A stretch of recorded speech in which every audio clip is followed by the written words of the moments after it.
believe that for every negative story you hear about online, you see on TV, or you read in the papers, there are 1,000 incredible stories of wonderful leaders and transformative projects that are truly shaping our communities every day. We just have to look for them. And so the purpose of the 1,000 Stories podcast is for us to share stories of wonderful things that are happening in our communities to address current issues that really impact our communities. And so today I'm thankful to have the opportunity to welcome Jenny Bass-Carl, who is Director of Community Cares Partners here in Oklahoma City. Community Cares Partners was stood up to address the eviction concerns really arising out of COVID-19 and the economic impact of the pandemic. So Jenny, thank you for joining. Would you mind just introducing yourself for just a moment, telling us a little about your background so that we can anchor ourselves in this servant that we have here on the show today? Well, thank you. That's a lovely introduction. My name is Jenny Bass-Carl. I'm a fifth-generation Oklahoman. That means I bleed red dirt. I have been back in the state after a 17-year, how should we call it, a detour to Hawaii and Texas, but I've been back in the state since 2003, heavily involved and found my true love in the nonprofit sector. And as an attorney, I get to use some of those skills. As a volunteer, I get to use some of those skills. But most importantly, as an Oklahoman, I get to use that background to help people be better and do better. And where I was in fundraising for medical research before and plan giving. And then I got to take this pivot over to housing. So right now, I'm the Executive Director of Community Cares Partners. We're a public-private partnership of the Communities Foundation of Oklahoma, and we're here to help people with rental assistance. Oh, fantastic. So let's dig right in. Of course, we hear a lot about evictions and the risk associated with the really sort of the social impact of COVID-19 as it pertains to the maybe not necessarily the public health risks of COVID-19, but the economic risks. And I really wanted to start by just talking about eviction as sort of a whole. So it's of course was an issue prior to COVID-19. The numbers in the state of Oklahoma in 2019, the year before the pandemic, there were 39,000 evictions across the state of Oklahoma, an incredible number. And we're learning more and more about the reasons behind those evictions and really the contributing factors to the reasons to why somebody would be evicted. And so I wanted to just briefly illustrate that this was a concern in our communities before COVID-19, but then this pandemic hits, and intuitively you drive around communities in March and April and May of 2020, and you don't see cars at the grocery store, and you don't see businesses being visited, and you just know that there's a coming and pending economic impact. So can you give us your thoughts on what COVID-19 has done specifically to the housing situation for those who are facing eviction in Oklahoma? Sure. Well, first, a disclaimer. A good lawyer always has a disclaimer. There you go. Good. Is that housing was a new world for me. I don't come from HUD. I don't come from other agencies that deal with housing. It was very new. So I am a blank slate and have just absorbed all this information and have been really shocked with what I've learned. It's like the tip of the iceberg, but when you start going deeper and you see really how big the issue is. And what we have learned is before the pandemic, Oklahoma County, they were 20th in the nation. Tulsa County was 11th in the nation in evictions. That is not a stat that we want to hang our hat on. So knowing that was already, part of our landscape. We also have very pro-landlord laws when it comes to the landlord tenant acts and things like that, notices and all those kind of things. So you have that set up. We are compared to the rest of the nation, our cost of living is considered reasonable, right? But then you got to look at what is our level of income. It's also low, just like our cost of living is low. So they go hand in hand. So there is this, we already had this housing. I would call it a crisis. Some people maybe wouldn't, but I think we can at least accept the term that we had a housing concern. and that we were evicting too many people. And when you talk about numbers, they seem big, but really when you think about the individual, that someone is going to bed at night scared that tonight may be their last night in their apartment with their 3 children. And what the heck are they going to do tomorrow? When they get their landlords finally, I can't keep you here any longer, you can't pay your rent. Is their car? Do they even have a car to go to? Are there safe shelters for kids? And then you add COVID on top of that? Is it even safe for me to go to a shelter with other people with this, coronavirus running around? So you start thinking about the person and what it means not to have a home and what it means to not know from day to day where you're going to sleep. So if you don't even know where you're going to sleep, how are you going to know how you're going to eat?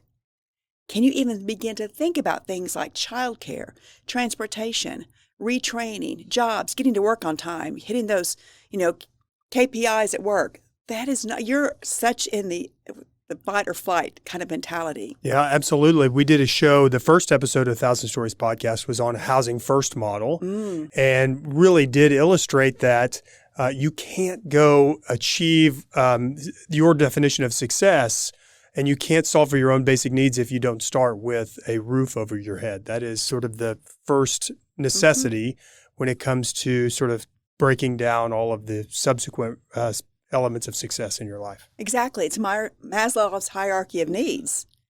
You've got to get to the firm foundation, literally in this case, which is a home. And not only that, a safe, stable, healthy home. We have tenants who live in places where mushrooms grow up in the carpet, where there are holes in the ceiling, where sewage backs up into not just their bathroom, but throughout their entire home. And they're expected to live like that. We had one gentleman that was having trouble getting his kids, in a family court situation.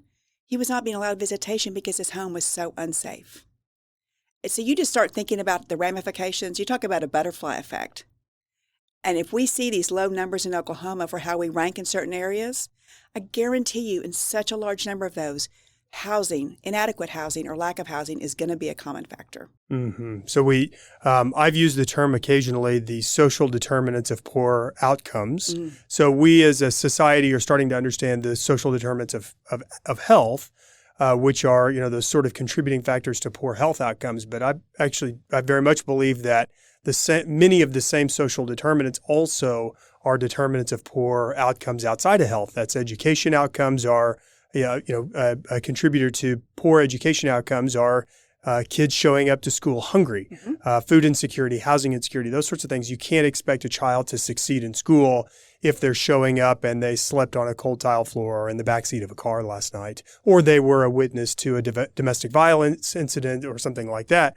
So many of the poor outcomes in our communities really tie back to the basic needs of individuals. And that's, of course, where human services as an agency and as a system really steps into the gap. I'm interested to know if you have a grasp for the last year and a half and the thoughts and any thoughts on increased housing insecurity over the last year and a half. We talked about 39,000 evictions in 2019. There have been moratoriums in place during the pandemic. And so those eviction numbers are down. They're still surprisingly high. 2020, I think, was 26,000, even with the moratoriums in place. But I'm interested to know if you have any thoughts or insight as to, has there been an increase in risk for communities around evictions because of the last 18 months of the pandemic? Oh, absolutely. I think that's very, very true. What we have seen, and some of these we see on a more of a mass scale and some on an individual scale, but it all rolls up into the same thing. We're seeing people who, for whatever reason, it could be a lack of resources, it could be a lack of education, it could be no access to things like the internet and broadband and being able to even get online to do an application. It also could be generations of learning and just like almost bred into you.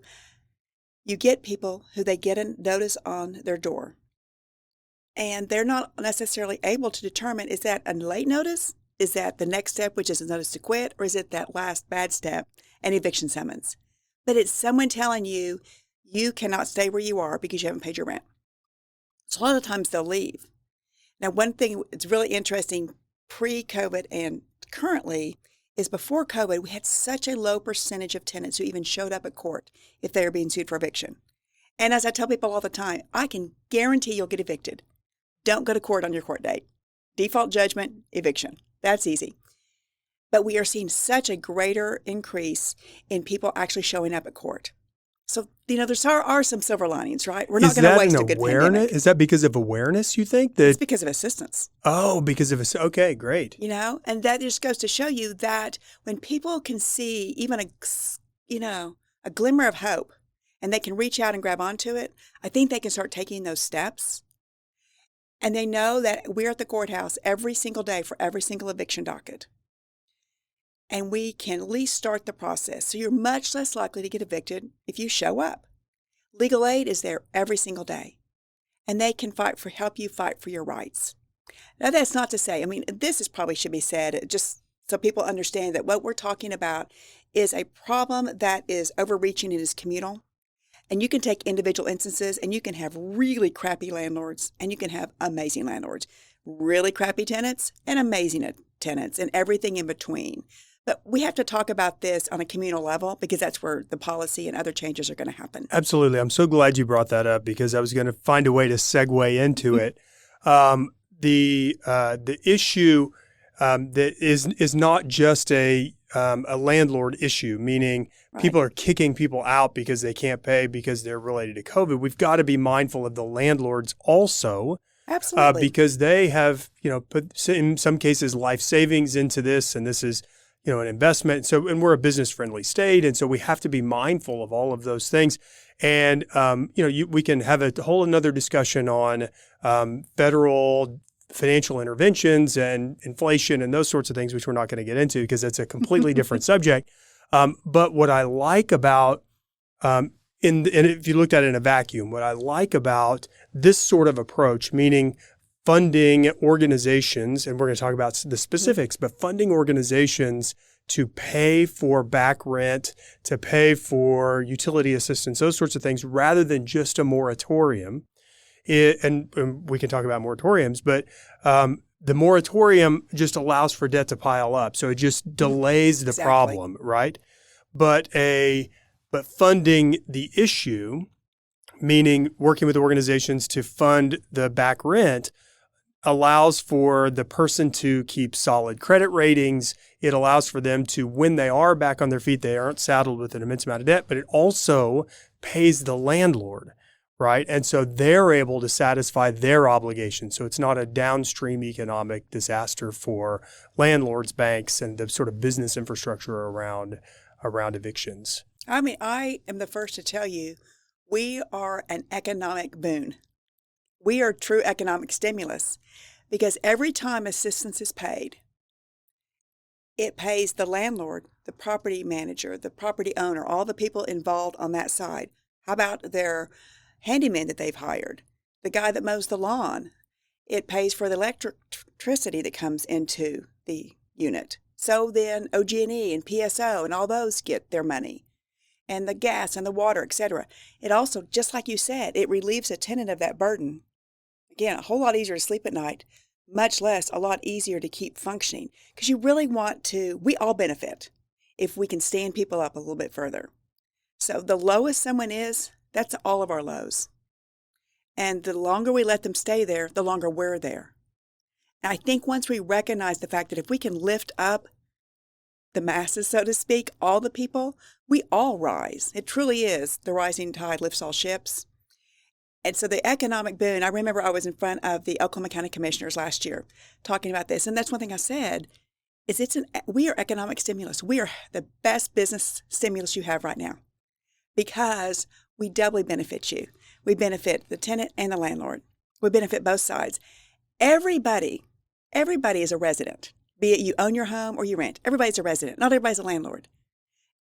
You would be surprised how many property managers have applied for assistance because they could not meet their rent obligation. Interesting. Mm-hmm. Okay.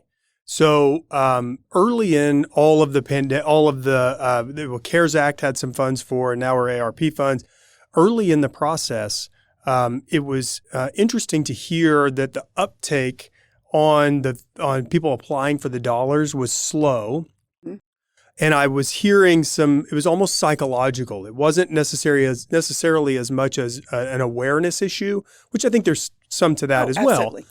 But it was a psychological issue around people, tenants not believing it's true, landlords being skeptical.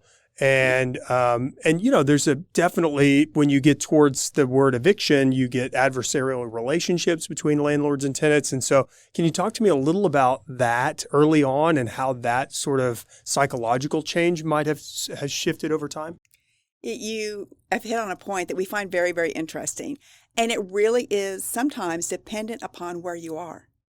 In different settings, different cultures, look at Western Oklahoma versus urban, rural, Eastern, all those things.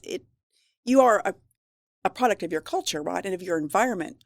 And in some places, the pride in never asking for help really shines through. And we have run into it. We'll have people come and say, I just need help with my electricity. Well, obviously you rent because we can only help renters. Let us help you with your rent. No.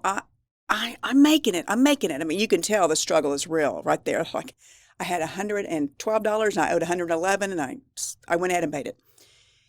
So you have that, I don't want to take money. I don't want to appear that I need help because I feel like it's almost like a character flaw.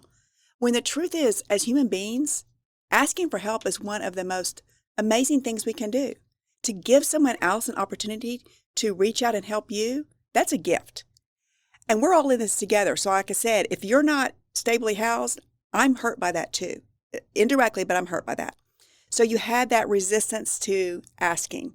You also, of course, you had the lack of awareness. And then you definitely had the skepticism. Oh, there's a catch. There's no such thing as free. There's got to be a catch. We do 1099 landlords. So we get W-9s from landlords because it is income. If whether or not we pay it, CCP pays it, or if you pay your own rent, it's still income. We do not 1099 the tenants. It's not income to them. And then there's a lot of skepticism about, and especially in Oklahoma, quite frankly, about someone out there who's coming in and kind of muddling and messing with your things. So we had the skepticism to overcome. And then we had this, some people really see it as it always has to be adversarial. Landlord versus tenant, tenant versus landlord, us versus them. And we're like, no. This is a program that lifts the whole system up. So to get people sometimes just to slow down enough to listen to us, it was an out-of-state, and not surprisingly, an out-of-state large landlord last year refused to take, I don't want any federal funds, and just stomped their feet and wouldn't do it. So what happens is last year we could not do anything about that. We couldn't help the tenant if the landlord wouldn't accept it. And you felt terrible because here are these tenants and their debt is just, maybe they couldn't be evicted because of the moratorium. But oh my gosh, the burden of debt is just that albatross on their shoulder is getting so heavy. About mid-November, they just changed their tune. And all of a sudden they were happy to take assistance. I declared they had a cash flow issue. And they realized green is green, money is money. And so some people come around a little more easily than others. And then you also have just a lot of misunderstanding. Would I qualify? How do you qualify? It's too complicated. I got to do this. So there's just a lot of misinformation that we do our best to give a clear message and answer the questions. And like I said, we're here and we'll be here for a while. So just apply, just try. Our denial rate is about 5%. That's incredible. It is. Mm-hmm. Well, what we've seen in the pandemic is it's becoming much more normalized for us to understand that our neighbors, I mean, in some cases ourselves, now need help when prior to we would have never, had the need to reach out to somebody and ask for help. Now, so many more people in our lives are facing these issues and concerns brought on by the social impact of COVID-19. And so I'm personally thankful that there are so many organizations like CCP who, who are serving in multiple different areas, not just specifically in housing, but they're being stood up everywhere. So we've illustrated the issue and we've illustrated what the opportunities are. How was Community Cares Partners formed? What was the thought process? Who was involved? And sort of when did that happen? That's a great story, and it's one I love to tell. Even on national calls, they'll ask me, well, what's the one success? And I said, honestly, the success is the formation of CCP and the mindset that got it there and the attitude. And I mean, honestly, Secretary Brown, you were one of the people on the forefront that led this charge of thinking differently and how do we implement something that is as least cumbersome as possible. Because both sets of funds, if you're used to dealing, let me put it this way, if you're used to dealing with getting government funding, you're used to a lot of red tape. Yeah, I'm over here smiling. If you're not watching on YouTube, I'm smiling because I understand what that red tape is. Yes. And then all of a sudden you have these funds, and the people that, I had a phrase I heard, someone needs to take off their HUD hat to do this. You really do. Well, the beauty of CCP is you have a whole string of us for whom this is, we didn't know any different. Like, oh, good, you want us to pay money for people to stay in their houses? Great, we'll do it. We never even saw what were potential barriers because we weren't familiar with them. It was learning a new language in a lot of ways. So last time with CARES, I got asked, I will never forget this day, it was June 1st of 2020, and I'm on a Zoom call with Debbie Hampton from the United Way, Teresa Rose from Communities Foundation of Oklahoma, and Sarah Roberts from Inasmuch Foundation. Good friends with all of them. These 6 eyes staring at me, asking me, hey, would you mind taking on this little project? We see as eviction as an issue that's coming up with this pandemic, and we have some funds, and we would like to, work together to figure out how we can help people with it. Such a mild, no big deal request. We've now blossomed to 130 people and millions and hundreds of millions of dollars. So when they asked this, the part that really, really struck me, and it's always been one of those kind of pipe dreams that you would be able to work in a project where we have, and the great example is we have a call every other week with, I call it the advisory council or the kitchen sink. Got people from state government, got people from county, city, Cleveland County, got people from the foundations, the private philanthropy, have people from a variety of nonprofit agencies, have a representative from the Federal Reserve, just had this great mix of people come together, and they want an update. They want to know what's happening. We're very transparent. We give them all the updates. We talk about our, as we call them, our pains, one word we use, our pains and our gains. And we are very honest about it, seek their input. Because like I said, when you are a neophyte in this industry, you need to learn from everybody, and you need to hear all the different perspectives. And then the best part of the conversations are when we start brainstorming about how can we really, these are systemic issues. What can we start doing to make true change, to really change the course and change the lives of people, something that I think all of us want to be a part of and ensure that it happens. I want a better community for my kids and my grandkids one day. And so why not now? Absolutely. So to me, that is probably the best story of the foundation of a really large organization now is people just came together, saw a need, and what was neat is they didn't know how to solve the need. Like those folks that you were talking about, well, candidly, nobody in the country knew how to do this, right? Exactly. It's all brand new. And so it's just folks who are passionate and committed and super smart all got together and said, let's figure it out. And so they figured it out. They worked. I mean, I think it's an untold story in the state of Oklahoma these days is that state government is working with people better than they ever have. Local government is doing the same. Foundations and nonprofits are standing up, raising their hands to work with those organizations. And so that doesn't mean there isn't red tape and bureaucracy. We still have all of that good stuff. But it is an untold story that there are partnerships forming all over the place. So the organization was formed in mid-2020 to address the eviction crisis. Can you fill us in on who CCP serves? I know you have a service area within the state. What somebody that's eligible, who's eligible, those sorts of, get a little bit in the weeds with us, if you would. Sure. Last time, and I won't go into detail on this, we administered CARES funds under the last March's Act, I guess it was. And then in December 27th, Congress passed a law that created the Emergency Rental Assistance Program, which we now know as ERA 1. And in January, I was asked, well, do you want to do this again? After having just closed down 30 people, 30 contract people, and we spent $21 million, helped 6,000 families, 1,600 landlords, a great success story. And so we said, yes. How could you not? When you know the need and you know that there's even someone is actually giving you something to help you fulfill that need. So we said yes. And we went live in March.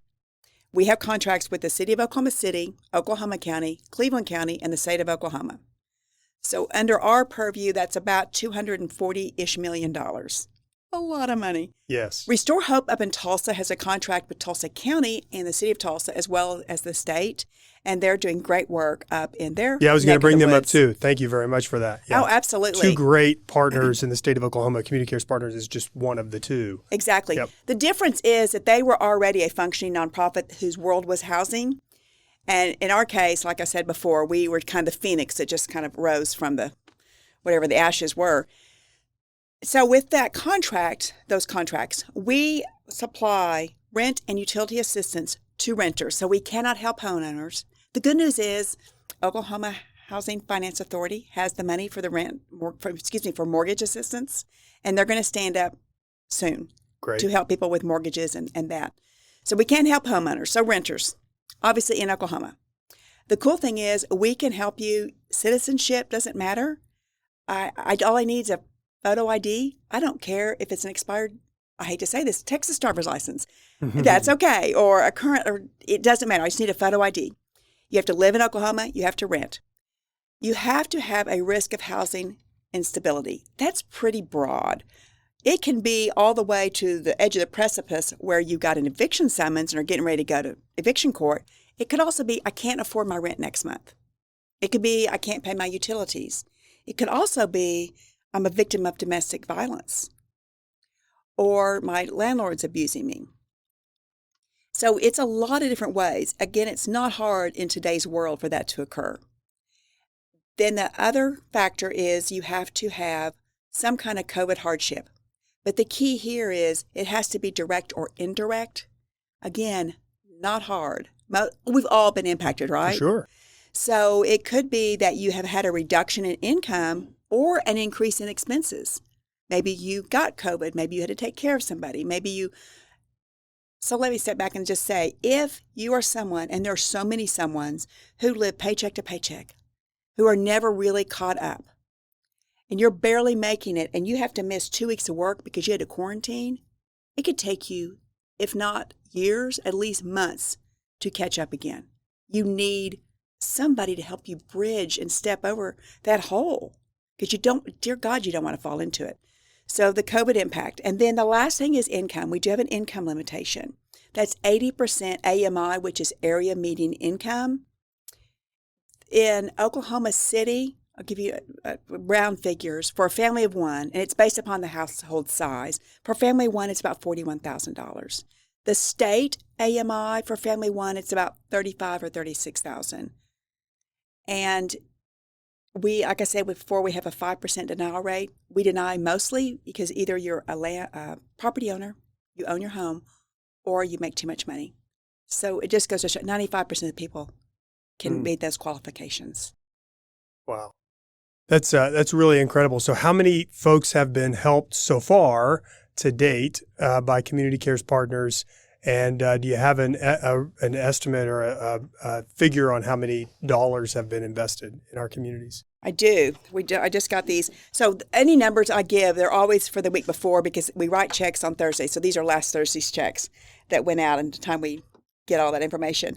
So almost 24,000 families have already applied since March. And remember, we serve the entire state, all 77 counties. We have helped 10,500 of those families with at least some amount of assistance.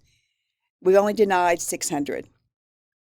We have gotten applications, thankfully, from all 77 counties.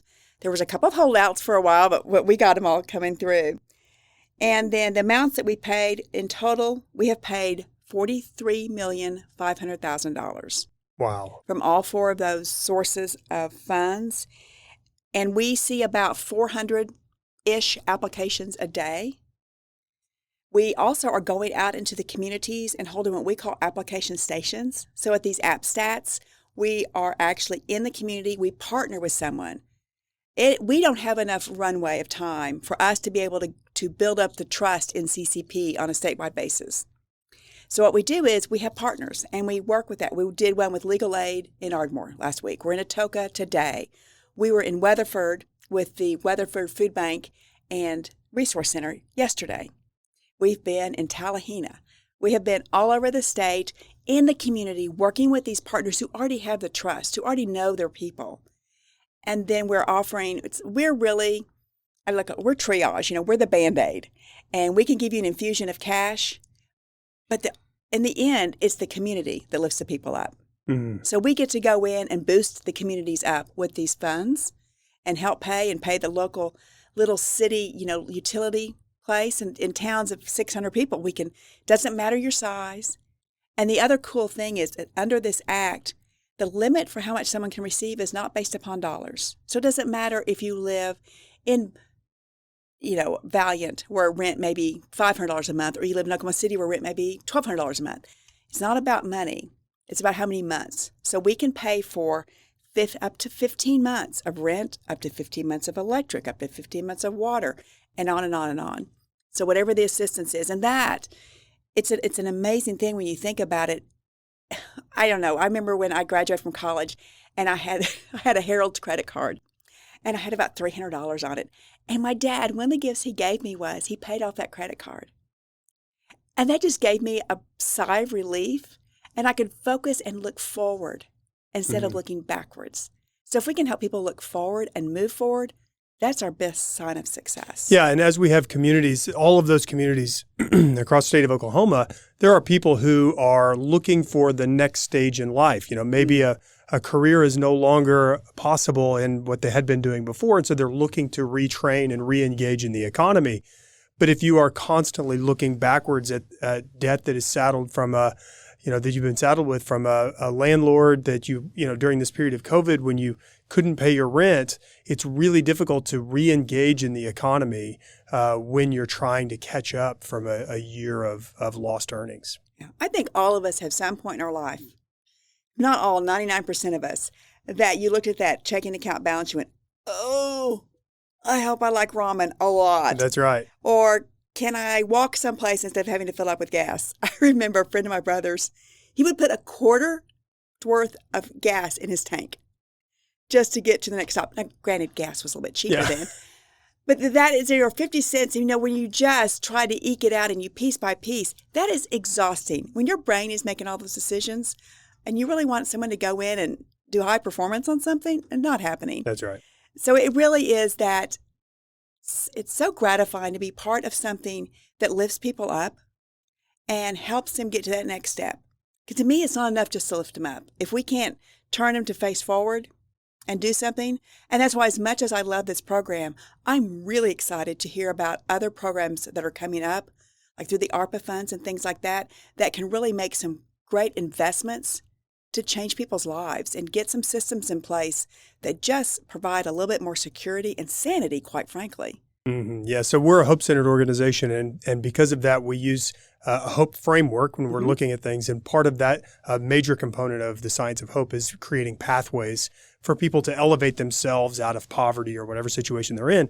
And this program allows for us or you are allowing for us to know that people can solve current immediate basic needs so that we can position them along a career pathway for long-term sustainable and multi-generational success. Last time, Justin, we had our contract with the city of Oklahoma City allowed for us to pay for some retraining. That was incredible to see people. They would go to trucking school, or they would go get their esthetician license. Maybe they learned how to drive a forklift. We had several that went to all of these new film production groups in town and get trained on how to work in the film industry. And you saw some great stories from that because you really got to see people not only kind of like get off the bottom rung, but take a leap forward. We have one mom, she's so cute, and she got her esthetician's license. She has 2 daughters, and she was able to open her own business. It's still going today. And we drag her everywhere. We're like, look at this story. It's an amazing thing. But paying the rent, okay, breathe there. Getting some utilities paid, breathe there. And now we're going to get you retrained and get you where you really can stand on your own feet. Now, some people, that's never going to be an option. And we can't get mad about that. And we can't get pissed off because someone can't work. You know what? It's not 100, nothing's 100%.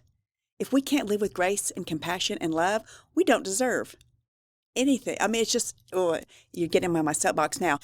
But to see the signs of hope and what it can do for people. And for some people, they may not make a choice that I would make necessarily, but that's their hope. And that's their moving forward. Yeah, their own definition of success. We Yes. we can't put our definition onto somebody else. But we need to support theirs. Absolutely so. And open up doors and allow people to understand what opportunities do exist. And to be perfectly honest, the issues that we have are multi-generational issues. So if we can help people make incremental success in their own families, think about the launch pad for the next generation. You know, you may have somebody who, you know, their definition of success is a minimum wage job. I'm just making it up. But their kids, instead of, you know, sort of standing on the shoulders of somebody who was experiencing homelessness, now they are actually in a home. And so now they're launching. And so I really do believe that even incremental success in generations can beget even greater success in future generations. Absolutely. You don't want everybody to win the lottery. That's right. We know that's not sustainable. But how do you eat an elephant one bite at a time?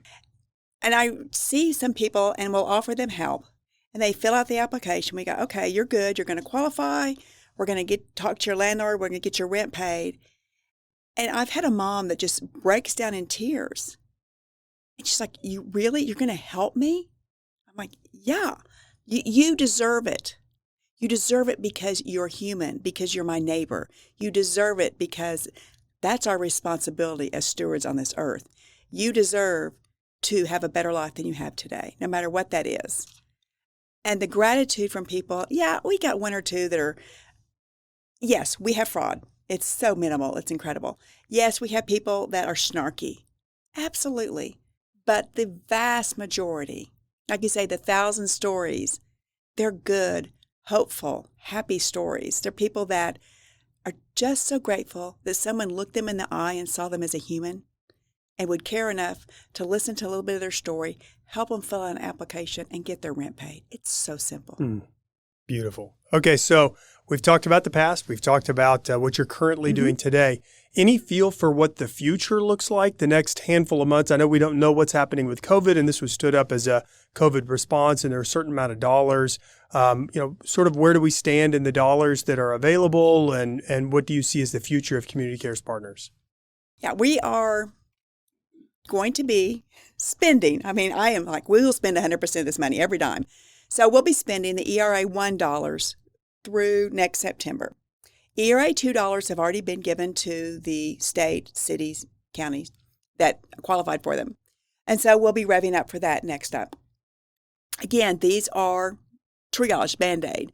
So how do you get to PT, and even better, how do you get to prevention? And I've been talking a lot to different organizations about some ideas of ways to, I don't ever want to say fix the problem, but provide some of the solutions and many opportunities. There's talk from different groups about what if you turned an old hotel into safe, healthy, affordable housing? I know the Mental Health Association has some phenomenal ideas along these lines. And then we met up with a group yesterday in Weatherford, Step Up, and they do transitional housing. And there's just so many people that want to help. And then also talking to people involved in the early childhood world. Well, early childhood, I've been involved in it for several years. It's always been very focused on, of course, health and education and strong families. Well, how do you have a strong family if the family doesn't have housing? And so we've been having a lot of conversations lately about, it's hard to do a home visit if they don't have a home. And so they're never going to even use the child care, even no matter how great our child care system is, if they can't get a job that helps them pay for that, and if they don't have a home. So to take housing into that equation and to realize that, like you said before, it's the foundational piece.